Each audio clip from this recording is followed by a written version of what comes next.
حضرتك رايي انا هزود بس حاجه صغيره على الاستاذ عبد الفتاح، طبعا مشكورا، طبعا قال معلومات مهمه جدا.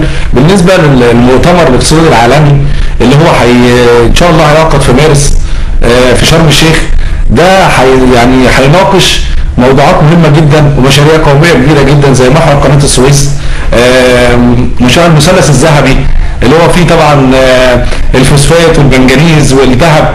محور قناه السويس ده ان شاء الله انا في اعتقادي ان هو هيعمل دخل حوالي 100 مليار جنيه، يعني هيوفر حوالي 5 مليون فرصه عمل.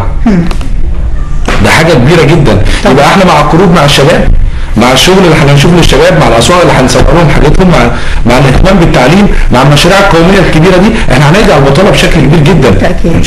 في حاجه اسمها التحويل التجريبي برضه، دي حاجه مهمه، اللي هو احنا بعد كده مش هنلاقي فرص عمل. ده انا بقولش اقول للشباب المصري، احنا في المرحله الجايه مش هتبقى بعيده، عشان الشباب ما يبقاش لازم يبقى متفائل. احنا ان شاء الله في المشاريع القوميه اللي جايه احنا مش هنلاقي على فرص العمل.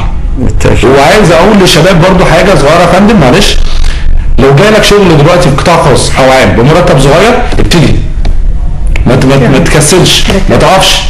المجتمع المصري مش عايز كده. بدل ما هتقعد على قهوه هتبتدي ان انت تخش مع صاحب شباب سوق، هتخش في مرحله الادمان، يبقى في بطاله وفي ادمان، يبقى في جريمه، هنخش في مرحله ثانيه ارهاب وقصص كبيره جدا. احنا مش عايزين، احنا عايزين نطلع من عنق الزجاجه. زي ما حضرتك بتقول